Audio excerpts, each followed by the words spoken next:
The Economic Rebellion: How Black Women Entrepreneurs Are Shattering America's Financial Glass Ceiling. Good evening, everyone. Thank you for joining me today. I'm truly honored to stand before you to share some extraordinary insights I gained from interviewing Crystal Allen, a visionary force in economic justice whose work has literally rewritten the narrative for thousands of Black women entrepreneurs across America. Crystal isn't just researching disparities, she's dismantling them.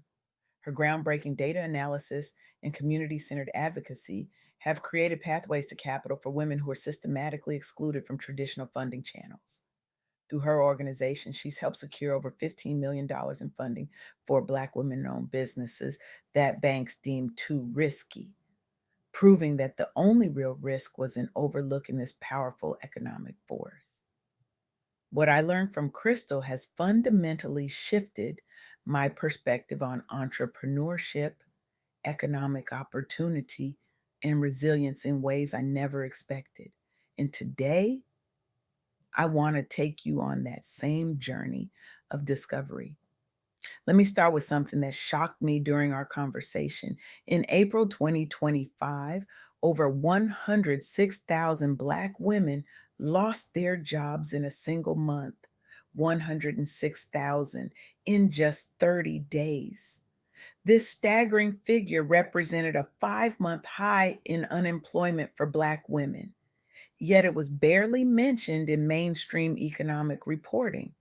While the national unemployment rate held steady at 4.2%, Black women saw their unemployment rate surge from 5.1% to 6.1%, nearly double the 3.3% rate for white women. This isn't just a statistic, this is a hidden crisis. But here's where things get truly fascinating. During this same period of employment vulnerability, Black women were simultaneously becoming entrepreneurs at unprecedented rates. They represent the fastest growing group of business founders in America with a remarkable 9% year over year growth. This creates what Crystal calls the great entrepreneurial contradiction, a surge in Black women's business creation occurring alongside systematic barriers that threaten their long term success. This contradiction reveals something profound about resilience, determination, and the complex economic landscape Black women navigate daily. It's a story of extraordinary achievement against extraordinary odds. Let's dig deeper into what Crystal shared with me about this landscape. First, there's what she calls the hidden economic crisis. Despite Black entrepreneurs creating businesses at impressive rates, over half are being denied critical resources needed for sustainability. Imagine building a house without proper tools or materials. You might manage to construct the frame through sheer determination, but without proper support, that structure remains vulnerable to the slightest storm. I remember Crystal telling me about Tasha, a brilliant software developer who created an innovative healthcare app after watching her grandmother struggle to manage multiple medications. Tasha's app gained 10,000 users in its first month, clear market validation. Yet when she approached investors, she was told her business was interesting but niche. She watched as similar apps created by white male founders received millions in funding. Tasha eventually had to take a full time job while running her business on the side, dramatically slowing her growth trajectory despite proven demand for her product. Second, there's the funding gap reality. Women led businesses globally receive only 7% of venture capital, with Black women receiving an even smaller fraction of that already tiny slice. Crystal shared a particularly revealing analysis from BP's 2023 investment report. while women led businesses in their portfolio secured 55% of the total investment raised. The median amount they received was just $105,000, significantly lower than the $204,000 median for all businesses. Let that sink in for a moment. Even when women entrepreneurs successfully secure investment, they receive roughly half the funding of their counterparts. This isn't just inequity, it's a systematic throttling of potential. Crystal introduced me to Maya, who founded a sustainable beauty brand that grew to $300,000 in annual revenue within 2 years, entirely self funded. When Maya sought capital to scale manufacturing, investors repeatedly questioned her ability to grow beyond what they called a cultural market, despite her data showing that 40% of her customers were non Black. One investor actually told her, "Your business would be perfect for my diversity initiative, but I'm looking for companies with broader appeal." Maya eventually secured funding through a Black owned CDFI, but the delayed capital cost her a major retail opportunity that would have doubled her revenue.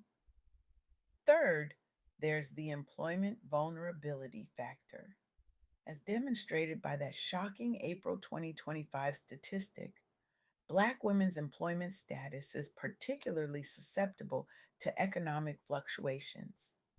This creates a precarious foundation for those considering entrepreneurship, as they must navigate both racial and gender discrimination in the workforce while attempting to build the financial stability needed to launch successful ventures.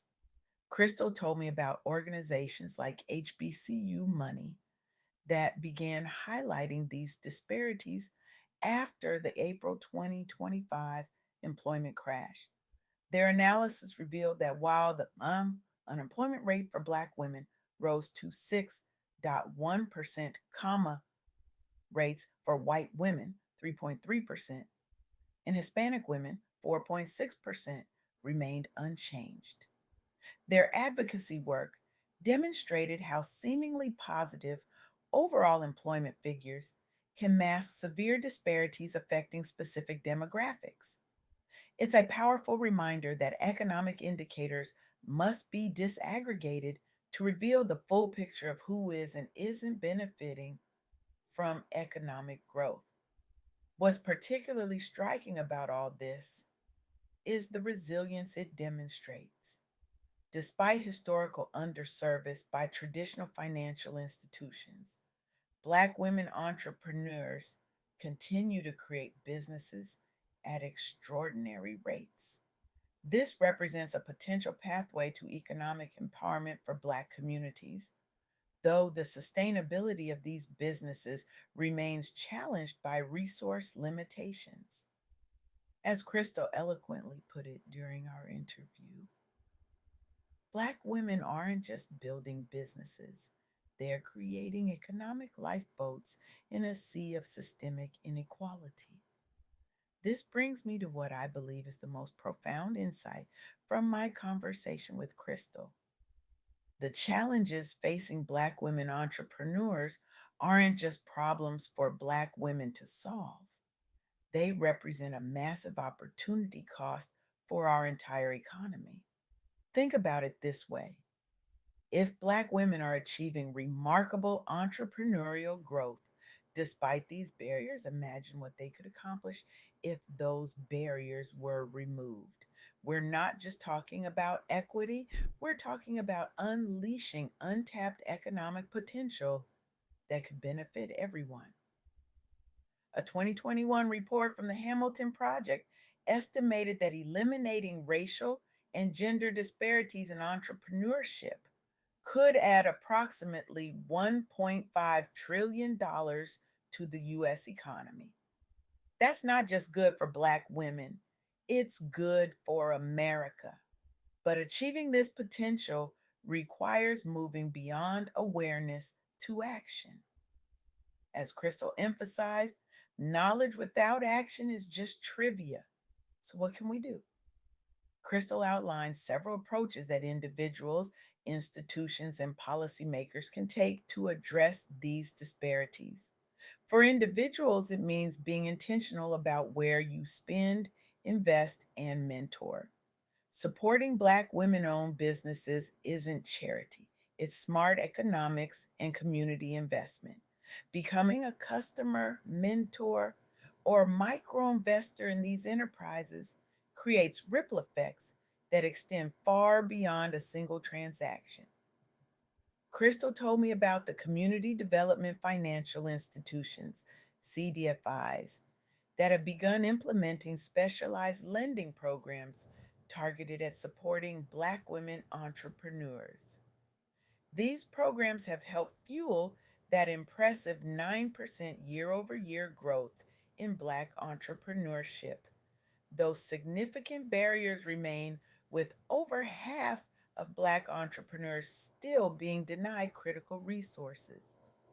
For financial institutions, it means examining lending criteria that may unintentionally perpetuate historical disparities. Credit score algorithms, collateral requirements, and networking based referral systems often contain embedded biases that disproportionately impact Black women entrepreneurs. For policymakers, it means creating targeted programs that address the specific barriers Black women entrepreneurs face.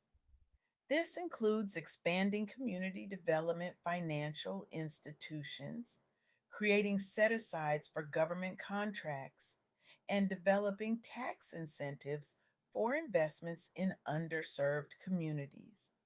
For all of us, it means recognizing that economic disparities don't exist in isolation.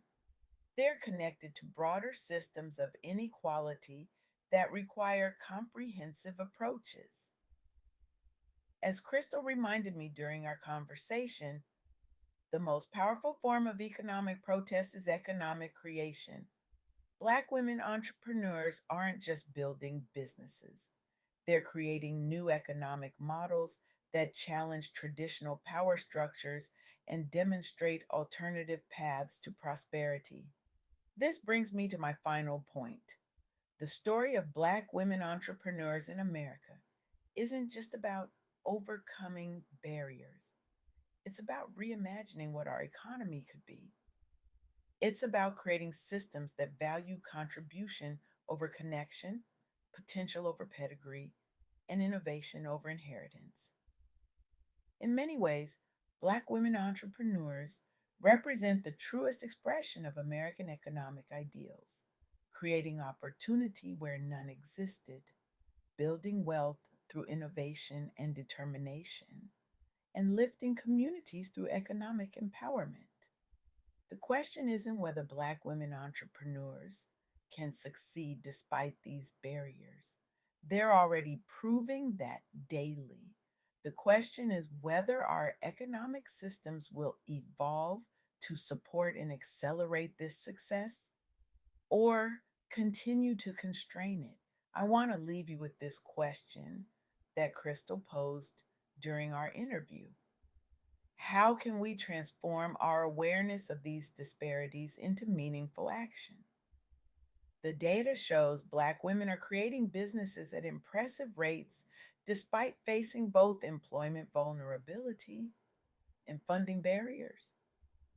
What would our economy look like if we removed these systemic obstacles and fully supported Black women's entrepreneurial potential? This isn't just an academic question, it's a challenge to each of us in this room. Will you be a conscious consumer who seeks out and supports Black women owned businesses? Will you be the investor who recognizes opportunity where others see only risk? Will you be the mentor who opens doors that have historically been closed? Will you be the advocate who demands policy change? Because when we talk about economic justice for Black women entrepreneurs, we're not talking about charity. We're talking about unleashing one of the most powerful, untapped economic forces in America. We're talking about $1.5 trillion dollars in potential economic growth. We're talking about innovation that solves problems traditional businesses have ignored. We're talking about job creation in communities that desperately need employment opportunities. The revolution is already happening. Black women are already building, creating, and innovating despite the barriers. Imagine what's possible if we remove those barriers. The future of our economy depends on it. The strength of our communities depends on it. The fulfillment of America's economic promise depends on it. The question isn't whether Black women entrepreneurs will change America. They already are. The question is, will you be part of that change? Thank you.